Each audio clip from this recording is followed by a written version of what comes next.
तो दोस्तों आज मैं हाज़िर हूँ आप सबके सामने बिहार एजुकेशन डिपार्टमेंट से जुड़ी हुई दिन भर के अपडेट्स को लेकर। स्वागत है आप सबका हमारे चैनल मिसाल स्टडी 2.0 पे।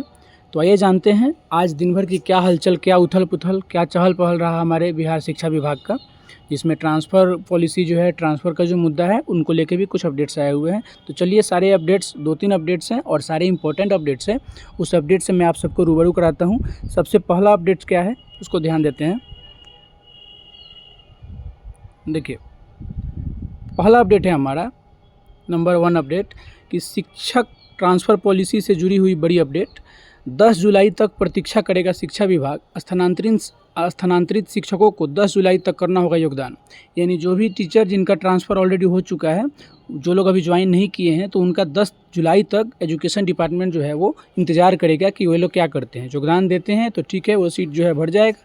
अगर योगदान वो नहीं देते हैं तो सीट वैकेंट माना जाएगा और उस जगह पे फिर नए टीचर्स को मौका दिया जाएगा। यानी नई ज्वाइनिंग जो होगी वो टीचर जाके उस सीट को फिलअप करेंगे। सेकंड पॉइंट क्या है? सेकंड पॉइंट है 11 जुलाई को हो सकती है महत्वपूर्ण बैठक के तुरंत बाद म्यूचुअल ट्रांसफ़र को लेकर पोर्टल खुलेगा। देखिए ये जो पॉइंट है, ये जो टीचर अप्लाई नहीं किए हुए हैं या जो वंचित रह गए हैं या फिर जिन्हें ट्रांसफ़र का जो प्रथम फेज़ था जिसमें उनको मौका नहीं मिला है, उनके लिए एक ऑप्शनल एक खोला जा रहा है। 11 जुलाई को इस पर बैठक होने वाली है। एक संभावना बताई जा रही है न्यूज़ 18 के एडिटर जो हैं वो रजनी सिंह के द्वारा कि 11 जुलाई को महत्वपूर्ण बैठक हो सकती है। उसके बाद म्यूचुअल ट्रांसफ़र को लिए पोर्टल खुल जाएगा और वहीं पे आप क्या कर सकते हैं, तो अपना जो पेयर है वो खोज सकते हैं, जो कि अभी अब ग्रुप में चल रहा है। सब लोग अपने अपने क्वेरीज़ को लिख रहे हैं कि कोई यहाँ आना चाहता है इस सब्जेक्ट से, और इसमें मैक्सिमम जो कैंडिडेट्स हैं या जो बोलिए जो शिक्षक हैं वो अपने पेयर को खोज नहीं पा रहे हैं, क्योंकि इसमें बहुत सारी प्रॉब्लम्स आएंगी। ये विभाग के द्वारा ही समस्या का हल होगा। ठीक है, नेक्स्ट पॉइंट क्या है? तो ये दोनों पॉइंट क्लियर हो गया। अब देखिए ये वाला पॉइंट देखिए, अंतर जिला पुरुष ट्रांसफ़र, अंतर जिला बची हुई महिला ट्रांसफ़र, ये दोनों अभी होने वाले हैं। देखिए मैं जो है कई सारे ग्रुप में जुड़ा हुआ हूँ। सारे ग्रुप से बस क्या बोला जाता है, नकारात्मकता जो है वो बहुत ज़्यादा फैली हुई है। लोग इतना निगेटिव हो चुके हैं, अरे एजुकेशन डिपार्टमेंट कुछ नहीं करेगा, उनसे कुछ नहीं होने वाला है, बस ये झूठ मूठ का चोचला है।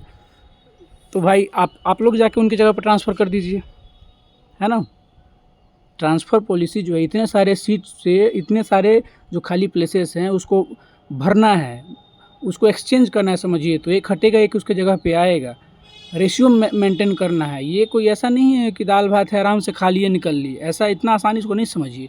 विभाग अपने हिसाब से काम करेगा और आप विभाग से जुड़े हुए हैं तो आपको विभाग पे ट्रस्ट करने के अलावा कोई ऑप्शन अगर बच पाता है तो उस ऑप्शन को आप खोजिए। विभाग जैसे बोलता है उसके हाँ में हाँ मिलाइए। विभाग अगर कह रहा है कि करेंगे तो करेंगे, लेट करेगा हाँ तो लेट करेगा, तो क्या 1-1.5 साल से आप जॉब कर रहे हैं, लेट करेगा तो आप लेट से ही ज्वाइन कीजिएगा। ऐसा तो नहीं है कि आप डूबे जा रहे हैं पानी में। तो निगेटिव नहीं होइए, विभाग अपना काम कर रही है, विभाग को अपना काम करने दीजिए। मैं बोल रहा हूँ, मैं खुद ही ट्रांसफ़र के लिए अप्लाई नहीं किया हूँ, ठीक है, बट मुझे भी कोई जल्दी नहीं है। तो ऐसा नहीं सोचना है कि हम कर नहीं सकते हैं या फिर विभाग नहीं कर रहा है, ये कुछ नहीं हो रहा है। सब कुछ काम चल रहा है, थोड़ा स्लो चल रहा है, इसमें कहीं से कोई शक नहीं है। ठीक है, तो ये अंतर जिला जो पुरुष है और अंतर जिला जो महिला है उनका भी ट्रांसफ़र को लेकर प्लानिंग चल रही है, उनके लिए भी फिर से सेकेंड फेज शुरू किया जाएगा। ये वाली जो बात है, कक्षा 1 से 5 के छूटे हुए शिक्षकों का अंतर जिला ट्रांसफ़र, ये भी होना है। नेक्स्ट पॉइंट है 15 जुलाई तक फिर से शुरू हो सकती है ट्रांसफ़र प्रक्रिया। ये जो ऊपर के जितने भी पॉइंट्स आपने यहाँ देखा, इन सारे लोगों का एक प्रोबेबिलिटी है, एक संभावना है, पॉसिबिलिटी है कि 15 जुलाई तक इनकी ट्रांसफ़र का जो संभावना है वो मतलब स्टार्ट होने का जो प्रोसेस फिर से स्टार्ट हो सकता है। साथ ही साथ सेम जिला ट्रांसफ़र पर भी लिया जाएगा फैसला। बहुत सारे ऐसे टीचर्स हैं जिनका सेम जिला में ही ट्रांसफ़र हो गया है और बहुत सारे टीचर ऐसे हैं जिनका नहीं हुआ है, तो उनको लेकर भी फैसला होने वाला है। और ये वाला हाईलाइटेड मुद्दा है बिल्कुल, पटना ज़िले के लिए एडिट ऑप्शन भी मिलेगा, क्योंकि पटना में इतने सारे वहाँ पे गए हुए हैं एप्लीकेशंस पटना में ट्रांसफ़र के लिए कि फ़िलहाल पटना को जो है वो होल्ड अप कर दिया गया है कि पटना का ट्रांसफ़र नहीं किया जाएगा। तो उसके लिए शिक्षा विभाग एक ऑप्शन देगा। क्या ऑप्शन देगा? तो ऑप्शन ये देगा कि आपके लिए एडिट का ऑप्शन होगा, पटना के अलावा कोई और चुन लीजिए, ताकि वहाँ पे जो है वो रश कम हो। कम रश जब होगा वहाँ पे तो उसके लिए भी पटना वाले का भी ट्रांसफ़र होना स्टार्ट हो जाएगा। अब देखिए नेक्स्ट पॉइंट क्या है? नेक्स्ट पॉइंट है कि आज शिक्षा विभाग द्वारा जारी पत्र के अनुसार यह केवल तत्कालिक रूप से डिप्यूटेशन के लिए। अच्छा देखिए, एक और लेटर आया हुआ था, इसमें ये बोला गया है कि अभी आंकड़ा मिलाया जाएगा, जिस स्कूल में टीचर ज़्यादा हैं और छात्र कम हैं, या जिस स्कूल में छात्र ज़्यादा हैं टीचर कम हैं, उसको मेंटेन किया जाएगा। जैसे किसी स्कूल में 13-14 टीचर हैं बट उतने की ज़रूरत अगर नहीं है तो उनको उनके बगल वाले स्कूल में, पड़ोसी स्कूल में ट्रांसफ़र कर दिया जाएगा। आप उस तरह का उसको नहीं समझेंगे कि ये ट्रांसफ़र जो है बिल्कुल मेरा इसी में हो गया है, वो तत्कालिक ट्रांसफ़र होगा। उसी को लेकर यहाँ पे अपडेट दिया गया है कि यह केवल, यहाँ ध्यान दीजिएगा, यह केवल तत्कालिक रूप से डिप्यूटेशन के लिए है। जहाँ शिक्षक अधिक या कम है वहाँ अस्थायी डिप्यूटेशन के बाद डिप्यूटेशन स्वतः समाप्त हो जाएगा। जैसे ही ट्रांसफ़र का आपका प्रोसेस शुरू हो जाएगा, आप डिप्यूटेशन वाले जगह से भी क्या कर सकते हैं, अप्लाई करके अपने जगह पे जा सकते हैं, जिस भी डिस्ट्रिक्ट में, जिस भी ब्लॉक में आपको जाना है। ठीक है, शिक्षकों के लिए यह सप्ताह बेहद महत्वपूर्ण होने वाला है। तो इतना दिन वेट किए हैं तो 1-2 सप्ताह और वेट कर लिया जाए। तो ये जो था, जितना भी ये पॉइंट हम लोगों ने यहाँ पे डील किया, ये सारे पॉइंट किस पे रिलेटेड थे, सब ट्रांसफ़र से रिलेटेड थे। नेक्स्ट पॉइंट देखते हैं। अब ये देखिए, आज कैबिनेट की मीटिंग थी बिहार गवर्नमेंट में, उसमें क्या फ़ैसला निकल के आया है, जो कि बहुत पहले निकल के आ जाना चाहिए था। और ये फ़ैसला मैं पार्शियली मानता हूँ सही है। और ये पार्शियली क्यों सही है, पहले इसको समझते हैं। सरकारी नौकरी के लिए महिलाओं के लिए आरक्षित सीट पर सिर्फ बिहार की महिला ही चयनित होगी, यानी फीमेल के जितनी सीट्स होंगे, अब अदर स्टेट की कोई भी फीमेल कैंडिडेट, चाहे वो बिहार के किसी भी सेवा में आ रही हो, वो अब नहीं आ सकती हैं। यानी जिन लोगों का जॉब अदर स्टेट से बिहार में लग चुका है फीमेल का, वो अपने आप को बेहद लकी मानिए कि आपकी जॉब लग गई है। अब आपके स्टेट से, यानी अदर स्टेट से बिहार में कोई भी महिला जॉब नहीं ले सकती है, क्योंकि ये सारी सीट्स जो हैं वो रिजर्व हो चुकी है बिहार के सिर्फ फीमेल्स के लिए।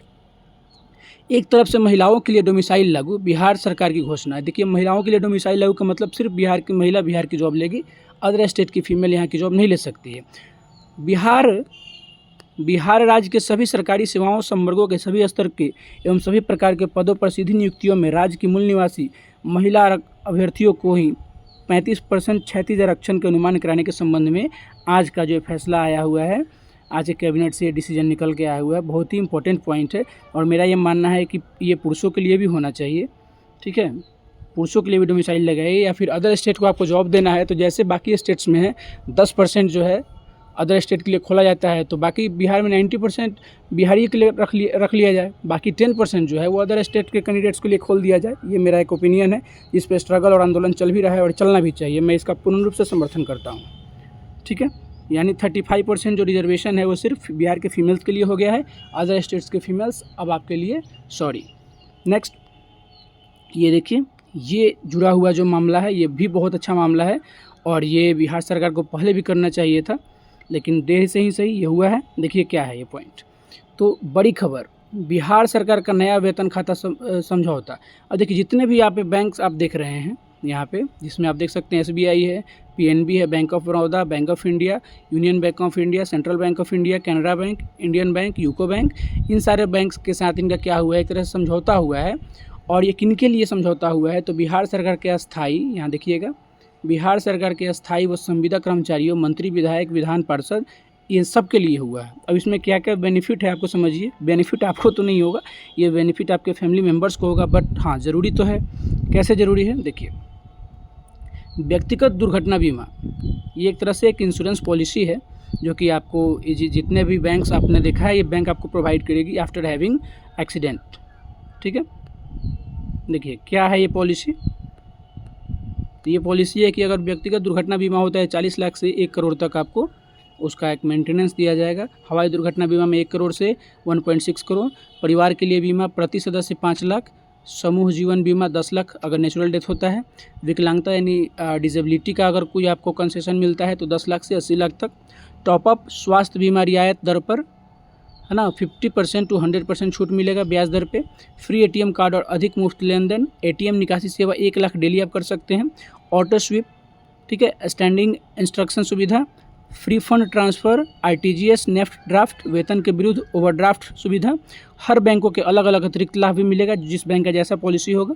बाकी सरकारी कर्मचारी अब अपनी पसंद के किसी भी बैंक का चयन कर सकते हैं। पहले जो था ना वो SBI से बहुत ज़्यादा लोग डिपेंड हो गए थे, SBI में ही खाता खुलवाओ, सैलरी अकाउंट, वरना पेमेंट रुक जाए। अब वो बातें नहीं होगी, इन सारे बैंक में आप खुलवा सकते हैं, जो भी 8-9 बैंक यहाँ पे दिख रहे हैं।